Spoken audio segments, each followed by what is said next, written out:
está guardada, a qual o Senhor justo juiz me dará naquele dia, e não somente a mim, mas também a todos que amarem a sua vinda. Procura ter comigo depressa, porque Demas me desamparou, amando o presente século, e foi para Tessalônica. Crescente para a Galácia, Tito para Dalmácia. Só Lucas está comigo. Toma Marco e traze-o contigo, porque me é muito útil para o ministério. Também enviei Tíquico a Éfeso. Quando vieres, traze a capa que deixei em Troade, em casa de Carpo, e os livros, principalmente os pergaminhos.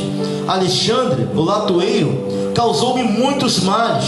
O Senhor lhe pague segundo as suas obras. Tu, guarda-te também dele, porque resistiu muito às nossas palavras. Ninguém me assistiu na minha primeira defesa. Antes, todos me desampararam. Que isso não seja imputado. Mas o Senhor assistiu, fortaleceu-me, para que por mim fosse cumprida a pregação e todos os gentios a ouvissem. E fiquei livre da boca do leão. Curve sua face, vamos orar. Pai querido, eterno Deus, nós te exaltamos mais uma vez. Nós glorificamos o teu nome e dizemos que tu, Senhor, só tu és digno de todo louvor e adoração. Pai, eu te peço, Senhor, que os corações, assim como o meu, possam estar contritos aqui a este lugar. Senhor, preserva a nossa mente e pensamento, aquilo que o Senhor vai falar. Senhor amado, se houver alguma força contrária à tua, caia diante do teu poder, pois tu és digno de todo louvor e de toda a adoração. Todo espírito contrário ao teu, todo pouco caso, Senhor, toda indiferença, parta em retirada. Vem fazer a tua vontade, não a nossa. Não aquilo que nós queremos, mas aquilo que precisamos ouvir. Precisamos ouvir, para que o teu Espírito seja tudo em nós. Ajuda-nos, Senhor, em nome de Jesus. Amém e amém. Podem sentar em nome de Jesus, mas glorifica Ele porque Ele é bom. Glória a Deus. Aleluia. Meus irmãos, acho que nesse momento você vai olhar para cá. Bom, não lê agora não, você deixa para ler em casa. Não tem problema, em casa você vai ler um pouco mais.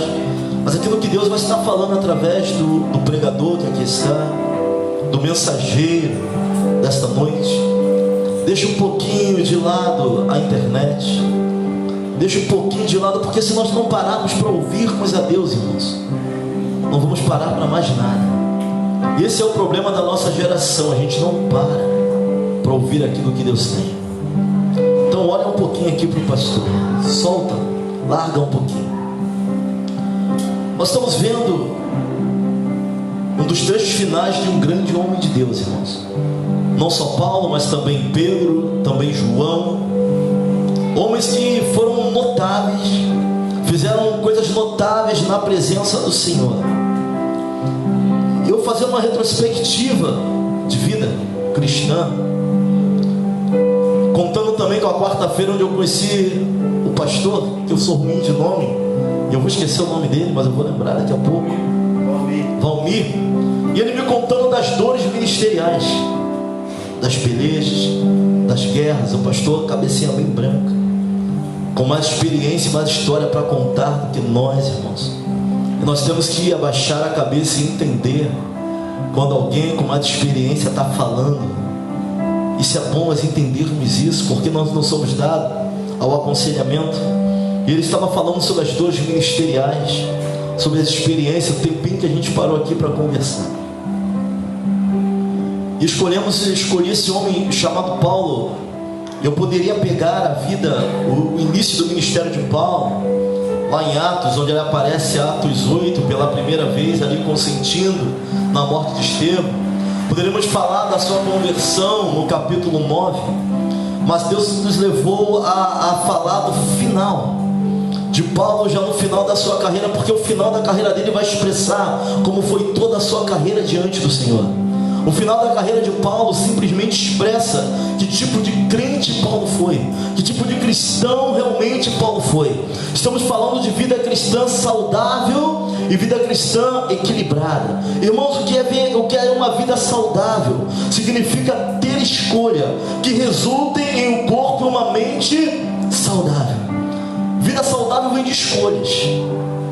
Isso vai implicar num corpo e numa mente saudável. Isso aqui segundo o dicionário. E o que nós precisamos ter então, pastor, para ter uma vida cristã saudável? Uma vida cristã que vale a pena viver, uma vida cristã que não me deixe totalmente destruído no final da carreira, porque o final da carreira vai expressar como foi toda a nossa carreira. Se teu estímulo, se aquilo que te move for algo ruim, for algo negativo, ou tu vai chegar todo quebrado no final, ou nem vai chegar no final. Essa é a grande questão. Pastor, mas como o senhor pode alegar isso? Quando eu olho, é simples, irmãos. Nós olhamos para Salomão. Nós vamos ver que os estímulos de Salomão, o que levaram Salomão muitas das vezes, o início, Salomão ele começa bem. Ele começa pedindo a Deus o quê? Pedindo a Deus entendimento e sabedoria para lidar com aquele tão grande povo que não era dele, mas era o povo de Deus. Mas ao longo da caminhada, Salomão ele vai fazendo o quê?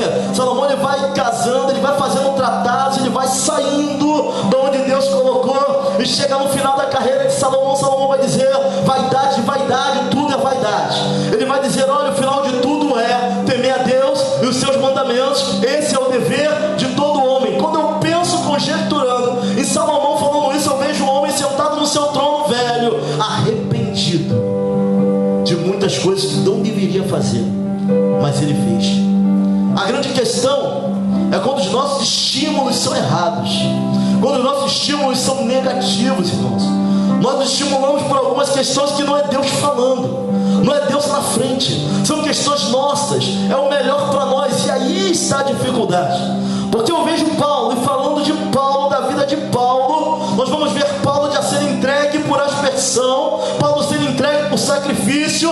Paulo no final da vida, Paulo estava faltando pouco para Paulo morrer, para Paulo ser sacrificado. A situação para Paulo era difícil. Eu não sei qual é a tua situação nesta noite, mas eu sei que tu não está na situação de Paulo. Pastor, minha situação é financeira, minha situação é emocional, minha situação é a falta de equilíbrio, mas não estamos aqui na situação de Paulo. Paulo sabia que o fim dele estava próximo. Paulo vai dizer: o fim da minha vida está próximo. Paulo sabia que ele seria assassinado, Paulo sabia que ele seria morto pelo homem, mas para Paulo aquilo ali era oferta agradável ao Evangelho de Cristo, iria entrar para a história como alguém que fez a diferença. Aleluia! Isso era Paulo, isso era Paulo, na situação difícil. Tem gente que não está morrendo e já está gritando, irmãos. Situação apertou, já não quer mais adorar, se decepcionou, já não quer mais ir para a igreja. Tem que ser aquilo que ele quer, do jeito que ele quer. Paulo não. Isso é coisa de crente que não é saudável, que tem uma vida cristã não saudável, uma vida cristã de qualquer maneira. Paulo não. Paulo está sendo entregue por libação, mas Paulo está lúcido. Paulo vai dizer assim: olha, combati o bom combate, encerrei a carreira e guardei a fé. Só encerra a carreira quem não desiste, irmãos. Só consegue encerrar a carreira quem chega até o final. Só consegue poder, alguém só pode bater no peito no final da sua vida. Eu vejo o Paulo inteiro, eu não vejo o Paulo arrependido.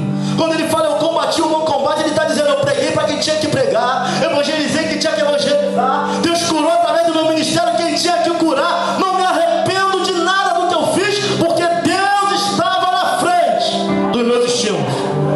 Quem pode chegar no final da carreira e dizer: eu combati o bom combate? Ah, pastor, Paulo não teve decepção. Vou te mostrar que teve. Paulo não pensou em desistir, ele não desistiu. Não falei que ele não pensou em desistir. Todo mundo que pesa o ministério, irmão, vai pensar em desistir em algum momento. Quem já experimentou o ministério e colocou ele na balança, só vai dizer que nunca pensou, que ainda não fez isso. Mas quem já pegou o ministério, colocou na balança, viu o peso que tem, já pensou em desistir sim. Já pensou. A Bíblia não vai dizer que ele nunca pensou, vai dizer que ele chegou no final da sua guerra, no final da sua batalha. Combati o bom combate, encerrei a carreira e guardei a fé. Mas quantos podem chegar inteiro no final da carreira cristã? Mesmo com tudo que ele passou, foi açoitado, foi traído, foi muito semelhante à nossa vida.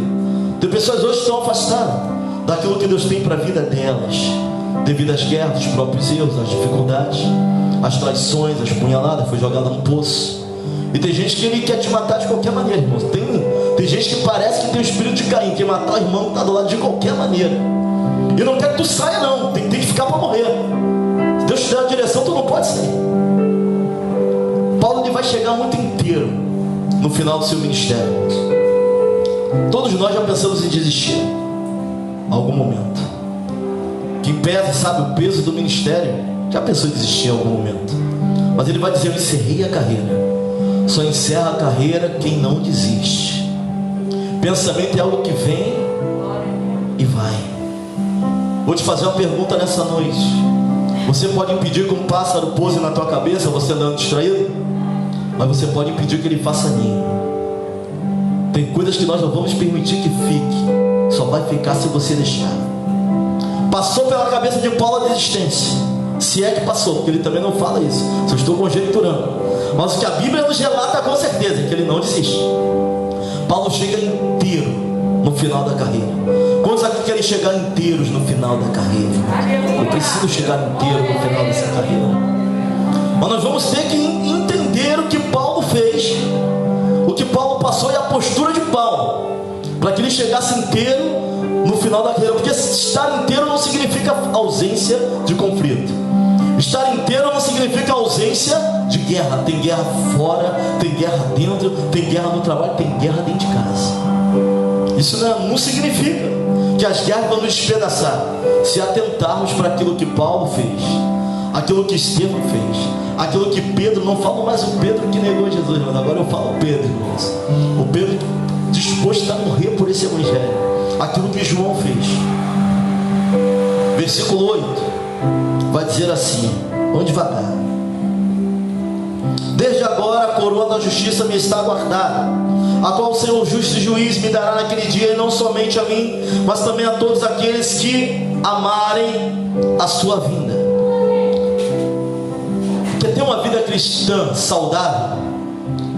Tu tem que pedir a Deus uma visão escatológica. Não tem jeito. Quem não tem uma visão escatológica não vai conseguir ter uma vida cristã saudável. Pastor, o que é uma visão escatológica? Escatologia é a doutrina das coisas que vão acontecer no fim do mundo.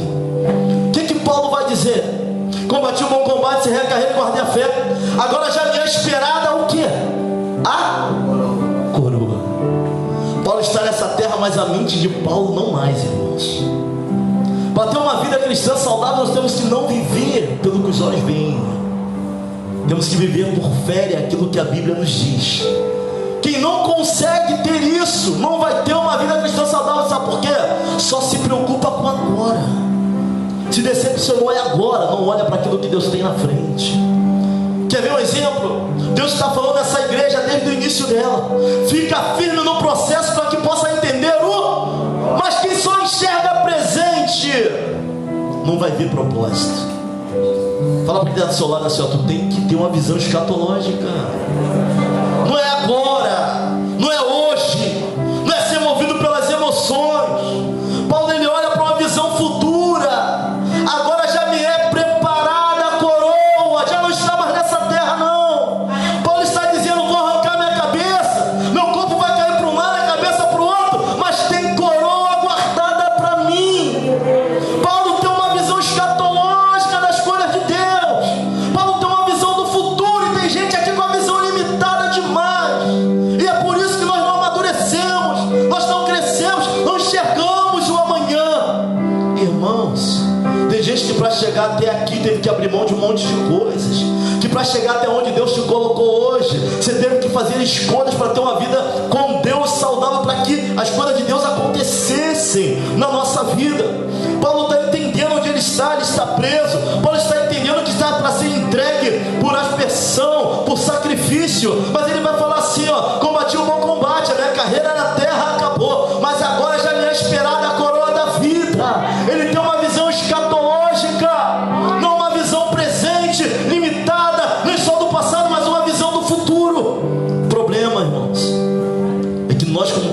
nós andamos muito habitolados só aqui no presente. Crente que não tem visão do futuro não vai ter vida cristã saudável. Sabe por quê, irmãos? Se isso não fosse verdade, essa visão do futuro, talvez nós seríamos um dos povos mais infelizes dessa terra. Pelo que o mundo nos persegue, por causa da mensagem do Evangelho, as guerras são fora e dentro das denominações. Se nós como denominação nos juntássemos para orar por São Mateus, Deus livraria, Deus sararia, Deus levantaria jovens, Deus fecharia covas. Mas é muita guerra, guerras denominacionais. Mas Paulo já não estava mais olhando para nada disso, não. O foco de Paulo era Cristo. Paulo tinha uma visão escatológica das coisas de Deus. Isso é tão verdade. Se nós formos ver o livro de Atos, capítulo 8, melhor, capítulo 7, deixa eu só ler aqui do 55 ao 59, vai dizer assim, aqui é a defesa de Estevão. Paulo estava consentindo lá atrás na morte de Estevão, e agora Paulo está passando praticamente pela mesma coisa que Estevão estava passando. Interessante, tem coisas que nós fazemos pessoas passarem, mas acredite, lá na frente pessoas vão fazer você passar também. Não tem jeito, irmãos, não tem jeito. Vai dizer assim o versículo 55: mas eles estão cheios do Espírito Santo e fixando os olhos no céu, viu a glória de Deus e Jesus que estava à direita de Deus, e disse: eis que vejo os céus abertos, e o Filho do Homem que está em pé à mão direita de Deus. Mas eles gritaram com grande voz, taparam os ouvidos, arremeteram unânimes contra ele, e expulsando-o da cidade, o apedrejavam. E as testemunhas depuseram as suas vestes aos pés de um jovem chamado Saulo. Você vai ver Estevão sendo caluniado, as pessoas falando de Estevão aquilo que Estevão nunca disse, as pessoas inventando calúnia sobre Estevão. Mas Estevão estava olhando o quê? Para onde Estevão estava olhando? Aquilo que Paulo está tendo, uma visão escatológica das coisas que viriam, e isso estava segurando, dando equilíbrio à vida cristã de Paulo. Estevão não estava só tendo uma visão de futuro, ele estava vendo o futuro. Ele vai dizer que ele não estava sendo apedrejado e vendo, não, foi antes do apedrejamento. Por que ele não olhou para a condição à sua volta? As pessoas o acusando. Detalhe, a sinagoga dos libertos era um grupo de judeus, irmãos. Estevão ia competir com eles, e a Bíblia vai dizer que ninguém podia com o espírito que estava sobre Estevão. Eu não sei em que escola Estevão estudou, eu sei que Paulo estudou na escola de Gamaliel, era doutor do Antigo Testamento e fariseu por convicção. Mas Estevão estudou aonde? A Bíblia não diz, mas diz que quando Estevão abria a boca, ninguém podia resistir. Isso é coisa que vem de Deus, não tem explicação. Estevão quando ia não tinha doutor, não adiantava. Estevão quando abria, ninguém podia resistir. Então já que eu não posso com ele, vamos destruí-lo. Levantaram testemunhas falsas para matar Estevão. Mas a Bíblia vai dizer que quando estavam falando, ele olha para o céu e ele vê o céu aberto. Aquilo que Paulo vai falar, vamos falar de Paulo da visão escatológica. Estevão está vendo Deus na sua glória. Logo após, ele foi apedrejado. Mas por que as pedradas? Por que aquele clima de fúria? Taparam os ouvidos, ninguém ouvia, eles não queriam saber, o julgamento já havia sido dado. Tem coisas, irmãos, que não adianta você explicar. As pessoas já te julgaram no coração e já bateram o martelo. Não adianta. Olha para alguém que está falando, fala para ele: é Deus que te justifica. Fala para ele, não adianta. Já bateram o martelo contra você. Não adianta querer explicar, querer falar, querer conversar. Estevão, olha só uma coisa, só algo movia Estevão: a glória de Deus que ele estava vendo. Então, para ter vida cristã saudável, temos que ter uma visão escatológica, irmãos.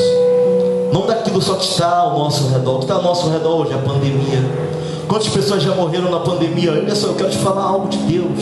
A tendência do mundo é piorar. O mundo jaz do maligno. Está assustado que a pandemia virão coisas muito piores. E se não tivermos essa visão escatológica, aconteça o que acontecer, Deus me deixe para fazer a obra, Deus me leve. Eu sei para onde eu vou, em quem eu tenho que ir. Fica difícil de viver o evangelho e o cristianismo saudável. Síndrome do pânico vai tomar conta, ansiedade, ver as questões do passado, a depressão, sofremos pelo que já aconteceu, aí agora estamos vendo ansiedade, sofrendo pelo aquilo que vai acontecer. Mas o que estamos fazendo hoje? Ao mesmo tempo que eu não tenho que olhar para o presente totalmente físico, mas ter uma visão escatológica, Nós precisamos entender o que está acontecendo hoje também no nosso meio.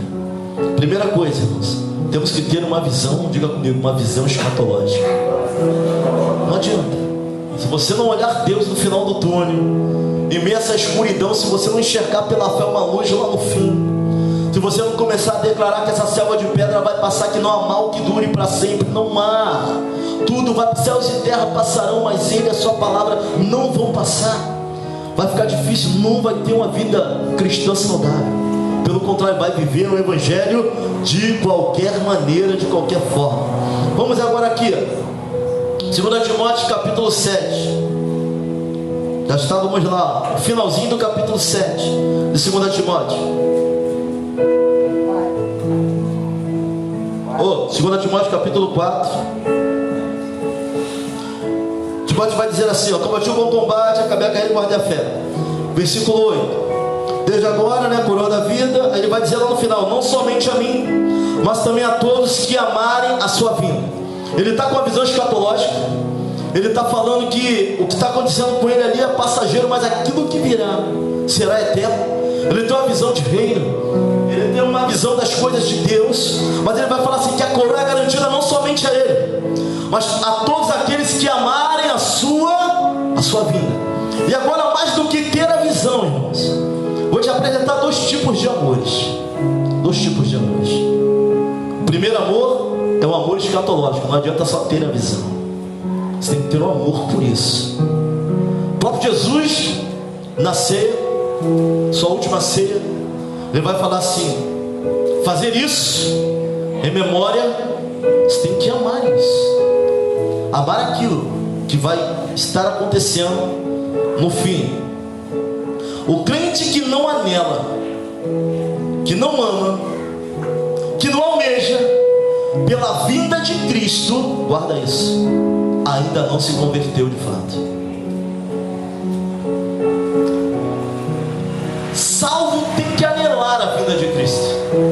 Salvo tem que suspirar pela vinda de Cristo. É o amor escatológico. Falaram isso para uma jovem, já com 23 anos de idade quase. Isso ela falando para mim, dando testemunho. Já frequentado várias rodas de discussões teológicas, adorava a Deus, mas quando um líder virou para ela e falou assim: olha, o crente que não ama a vinda de Cristo é porque ainda não se converteu. Aquilo veio igual uma flecha no coração dela, porque ela nunca tinha parado para pensar nisso. Maranata, a hora vem, Senhor Jesus. Quem é salvo ama, anela, suspira pela vinda de Cristo. A visão de Paulo não era só a visão, ele amava essa visão. Ele vai dizer: olha, para todos aqueles, não só a mim, mas a todos aqueles que amam a sua vida, é para todos que amam a vida, que anelam, que esperam. Maranata, a hora vem, Senhor Jesus. Salve em Cristo, anela pela sua vida, pelo seu retorno. Onde a igreja é militante. O que é militante, pastor? É aquele que milita, é a igreja na terra, e as portas do inferno não vão prevalecer contra ela. Essa é a igreja militante, que chora, que vai de joelho, que declara a libertação, que prega o evangelho, que dá vista aos cegos. Essa é a igreja militante. Daqueles que já morreram em Cristo, a igreja triunfante, já morreram em Cristo Jesus, mas ele vai voltar com a sua igreja gloriosa. Paulo sabia, irmãos, que ele ia perder a cabeça agora, mas viria julgar, porque a igreja vai julgar a terra. Ele fala de coroa daquele que está na posição agora de juiz, não mais sendo entregue por libação. Paulo amava essa visão. Ele vai falar desse amor. Não é só para Paulo, é para todos aqueles que amam a sua vinda. Quem é crente, quem é salvo, tem que amar a vinda de Cristo. Não é só um período, não é amar só a tua adolescência, não é amar só o teu grupo jovem, não é amar o teu ministério só, é amar a vinda de Cristo. Aleluia. É isso, é almejar pela vinda de Cristo, é sair da nossa mente pequena, começar a deixar a palavra gerar em nós esse amor escatológico. Paulo tinha, por isso Paulo era inteiro, irmãos. Paulo não andava só por aquilo que acontecia na sua volta. Paulo tinha uma visão de futuro, uma visão de reino, uma visão de libertação. Não era só hoje, não é só a afronta de hoje, não é o pouco caso, não é a solidão, não é isso que vai te parar, não. É a falta de visão das coisas de Deus. Não tem visão de Deus, não enxerga enxerga na frente. É o azeite que acaba, é a farinha que não está na panela. Acho que Paulo ele vai dizer que ele é embaixador em cadeias, irmãos. Ele vai falar que ele sabe viver com muito e sabe viver com pouco, porque ele enxergava além. Precisamos enxergar além. Segundo tipo de amor, versículo 10: porque Demas me desamparou, amando o presente cego, foi para Tessalônica. Ele vai dizer assim, ó, Demas me desamparou. Quem era Demas? Um dos discípulos, dos ajudadores de Paulo. Demas vai deixar Paulo sozinho, vai para Tessalônica, um lugar de prostituição. Tinha até igreja naquela cidade, mas era um lugar de prostituição. Demas, ele deixa de amar as coisas de Cristo. Demas, ele deixa de amar a visão, o amor, a visão escatológica, para amar as coisas do mundo. Quando eu falo mundo, irmãos, eu não estou falando de pipoca, de ir no cinema assistir um filme da Viúva Negra. Eu não estou falando disso, não. Estou falando do sistema qual o mundo coloca diante de nós, irmãos. Demas abandona as coisas de Deus. Esse é o outro amor, o amor pelas coisas do mundo. Tiago capítulo 4, versículo 4 vai dizer assim, ó: adúlteros, vocês não sabem que a amizade com o mundo é inimizade com Deus? Quem quer ser amigo do mundo é inimigo de Deus. Demas abandona Paulo. Demas, inclinado pela amizade do mundo, pelas coisas do mundo, Demas vai deixar as coisas de Deus. 1 João capítulo 2, versículo 15: não ameis o mundo, nem o que nele existe. Se alguém ama o mundo, o amor do Pai não está nele. Quer se fazer amigo do mundo? Se faça, mas saiba que será inimigo de Deus, irmãos. Demas me desamparou pelo amor do presente século, do mundo, voltando a Tessalônica. Visão escatológica. Quer ter uma vida cristã saudável? Tem uma visão de reino, tem uma visão de futuro. Não anda só pelo que você vê. Tem um louvor que vai dizer assim, ó: essa paz que eu sinto em minha alma não é porque tudo me vai bem. Não olhe as circunstâncias, não olhe o seu amor. Não me guie por vistas. Alegre estou. Olha para Deus. Olhe para Deus. Ter um amor escatológico não adianta. Tem que olhar para aquilo que virá. Se olhar só para a nossa situação, vai ficar difícil a caminhada. Segundo, é necessário ter um grande equilíbrio emocional. Olha para alguém e fala do teu lado: equilíbrio emocional. Não tem vida cristã saudável sem equilíbrio emocional. Não tem. Olha o que acontece com Paulo. Demas me desamparou, amando o presente século, e indo a Tessalônica. Tessalônica, lugar de prostituição. Existem pessoas, irmãos, que não vão andar contigo. Não vão andar contigo. Não adianta. Que não respeitam o ministério que Deus tem na tua vida, a pessoa de Deus que você é. E se ama o mundo, deixa ir. Se o sistema dele não é o amor a Deus, não é as coisas de Deus, deixa ir embora. Paulo vai falar assim, ó: não foi eu que mandei Demas embora, não, eu mandei embora, eu não estava dando, não. Ele me desamparou. Demas amou o mundo, preferiu as coisas do mundo que as coisas de Deus. Tem pessoas que não estão no sistema de Deus, estão no sistema do mundo. Deixa ir embora da sua vida, melhor que vá. Melhor que vá. Se não quer ficar, não fica, melhor que vá. Porque não está amando aquilo que Deus quer, não está amando aquilo que vem de Deus, está em outro sistema, quer fazer o que quer viver o que quer e da maneira que quer, e gosta das coisas erradas. Paulo entende que ele foi abandonado por Demas. Paulo entende que Demas preferiu o sistema do mundo do que andar do lado dele. Ele tinha tudo para ensinar. Demas tinha muito que aprender, inclusive a salvação, mas ele prefere ir para Tessalônica. Ele prefere se apaixonar pelas coisas do mundo. E quem ama as coisas desse sistema não tem como ser amigo de Deus. Se não é amigo de Deus, se odeia aquilo que Deus ama, deixa ir. Deixa ir embora. Tem amizades que é melhor deixar ir. Se é inimigo de Deus, é porque não ama as coisas de Deus. E se não ama as coisas de Deus, ama tudo que Deus odeia. E se ama tudo que Deus odeia, não tem como andar contigo.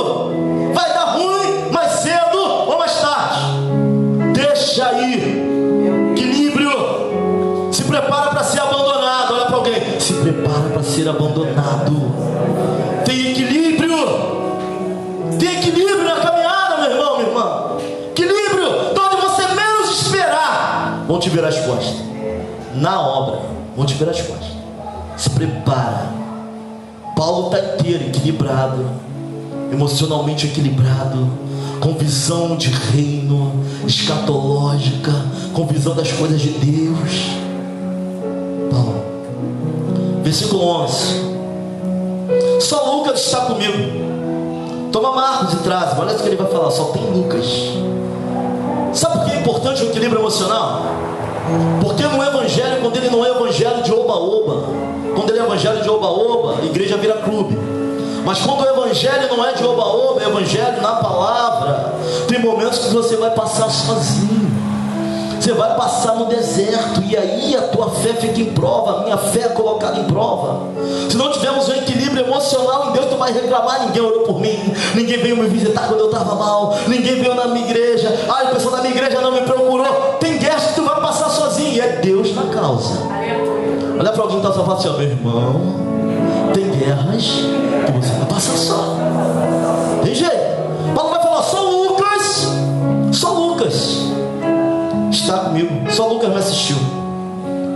Vai falar assim, versículo 13: quando vieres, traze a capa que deixei em Troas e em casa de Carpo, e os livros, principalmente os pergaminhos. A capa é para ele, os livros é para ler, os pergaminhos é para quê, irmãos? Ó, cartas, epístolas, cartas, epístola, cartas, epístolas. Sabe por quê? O crente que tem a vida saudável, estável, até a sua prova incentiva, estimula e mostra Jesus a outras pessoas. Se a vida é cristã, não, você não entendeu. Até na prova nós somos testemunhos para outras pessoas. Sogro do pastor dos carros infarta, me entra no hospital infartado. Os médicos pegam ele, botam na maca, tentam reanimá-los. Quando ele volta assim, já volta falando em línguas. Metade dos médicos colam na parede, o enfermeiro vai para outra. Eu conheço isso aí. Isso é língua estranha, isso é coisa de crente, colado na parede. Ele falando em língua, quando ele para de falar em línguas, Deus o leva. Vida cristã equilibrada, até na hora da morte tu é testemunho vivo de Cristo. Paulo faz: traz a capa para mim, traz a capa, bota a capa. Foi de vida cristã saudável, não é meia boca não, saudável. Traz a capa, entendendo que tem abandono, entendendo que tem solidão, entendendo que tem frieza, entendendo que tem punhalada. Mas ele vai dizer: olha, Alexandre, o latoeiro, causou-me muitos males. O Senhor lhe pague segundo as suas obras. Sabe qual foi os males que Alexandre causou para Paulo? Fofoca, dissensão, disse-me-disse, falando de Paulo, resistindo à palavra, fazendo resistência passiva ao ministério de Paulo. Falando que Paulo enfrentou tudo que a gente acha que está enfrentando, tentando quebrar Paulo, minar Paulo. Quando não pode ajudar, ainda tenta atrapalhar. Pode ajudar, mas não ajudava. Resistiu a tudo que Deus dava para Paulo. Mas sabe o que Paulo vai dizer? Deus lhe pague segundo as suas obras. Apocalipse capítulo 22, versículo 12: eis que venho sem demora e trago comigo o galardão para retribuir a cada um segundo a sua obra. Não pense que vai ficar barato. Deus não deve nada a ninguém. Ele se levantou, ele difamou, ele falou mentira, falaram um montão de fofoca no nome de Paulo. Paulo vai dizer: Deus lhe retribua segundo as suas obras. Para quem está com Deus tem coroa da vida, irmãos. Para quem resistiu a Deus a vida toda, não ama as coisas de Deus, ama as coisas do mundo, existe o que Deus fala, existe o ministério que Deus tem. Cuidado, cuidado. Onde você quer passar a eternidade? Cuidado. Paulo vai ser bem claro. Paulo falou isso, está aqui, versículo 14 de Apocalipse 22. Eis que vem, eis que venho sem demora e trago comigo o galardão para retribuir a cada segundo a sua obra. Não pense que vai passar despercebido, não, porque não passa, irmãos. O que eu aprendi com Deus é que Ele não deve nada a ninguém. Nada. Alexandre fez. Se não se acertar, só Deus. Ninguém, versículo 16, ninguém me assistiu na minha primeira defesa. Olha só como ele lidar com a questão da solidão, irmãos. Das pessoas virarem as costas, da liderança solitária. Uma hora está cheio de discípulo, como tudo estava. Como Paulo se espelha em Jesus. Jesus orava, quando olhava não tinha mais ninguém com ele, irmãos. Nem os três que ele tinha separado para orar. Pedro estava dormindo. Nós não conseguimos lidar muito bem com as questões de solidão, mas isso faz parte da nossa caminhada. Para ter vida espiritual saudável, tem que ter equilíbrio emocional e espiritual em Cristo. Em Cristo. E entender que Deus está na frente das nossas guerras e batalhas. Tem que entender isso. Senão não vai ser saudável, não. Vai ser sempre complicada, conturbada, de altos e baixos. Isso não é saudável nem aqui, nem em lugar nenhum, irmãos. Paulo estava inteiro. Porque tudo para ele foi bom? Não. Porque o foco de Paulo era Cristo. A visão de Paulo era Cristo. O amor de Paulo era escatológico. Equilíbrio, isso traz equilíbrio emocional. As guerras, o permanecer, o não desistir vai criando cascas em nós. Tu atura um desaforo agora, tu quer partir para cima, daqui a pouco atura outra, tô ficando convertido mesmo, vou orar por ele. Tu passa direto. Tem coisas que você quer revidar, mas com o tempo Deus vai te ensinando a segurar, a calar. Isso é Deus trabalhando na nossa vida. Chama-se fruto do Espírito: longanimidade, temperança, domínio próprio, mansidão. Quer ver crente espiritual? Não é o que fala em línguas meia hora, não, é o que tem um fruto, irmão. Tem gente que fala em língua meia hora, tu pisa no pé dele e quer te bater. Não é espiritual, não. Tem dom de profecia, de revelação, mas não é espiritual, não. Espiritual tem fruto, é longânime, tem temperança, tem domínio próprio, tem mansidão, tem fé. Esse é o crente espiritual. O fruto é o resultado de tudo que a árvore faz, irmãos. Pelo fruto conhecereis a árvore. Ninguém viu a mim. Ninguém viu a mim. Ninguém viu a mim. Mas novamente ele vai colocar toda a sua expectativa em quem? Em quem? Ele vai dizer assim, ó: mas o Senhor me fortaleceu. Para de colocar expectativas em homens. Para de colocar expectativa em relacionamentos de homens. Para de colocar expectativas em amizade. Vão te deixar sozinho. E dói esse negócio, tá? Para de colocar expectativas no emprego que hora você está. Não, fica ali, fica firme. Mas a expectativa tem que estar onde? Sem isso, vamos ter uma vida cristã falida, complicada. Vamos estar parando o tempo todo, porque não temos uma vida saudável com Deus, irmãos. Paulo tinha uma visão escatológica, amor escatológico, equilíbrio emocional. Até o discípulo que ele briga com Barnabé para não levar em uma das suas viagens, Paulo vai falar assim, ó: chama ele, porque me é útil ao ministério. De repente agora tem coisas que você não entende ainda, mas vai chegar um momento que você vai ser acionado, porque é útil ao ministério.